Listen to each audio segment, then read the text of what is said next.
Currently, Brazil is facing riots and violence against the government institutions due to Brazil's 2022 election results.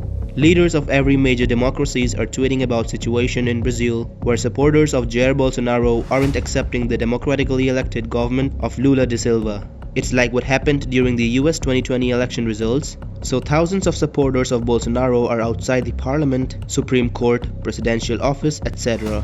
Now this whole mess started with the October 2022 presidential elections in Brazil.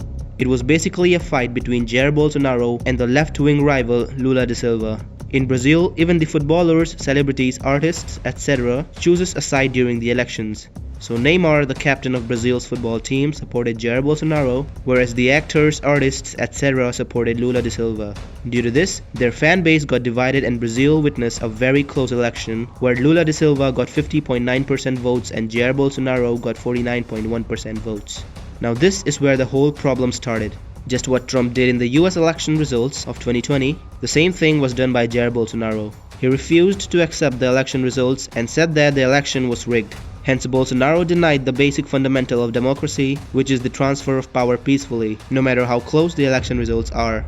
This wisdom was witnessed in the US presidential elections of 2000, where Al Gore got more votes than George Bush, but due to Electoral College and decisions of Supreme Court, by the thinnest margin, George Bush won and became the President of the United States. But despite this, Al Gore kept the dignity of democracy alive and accepted the results unlike Trump or Bolsonaro.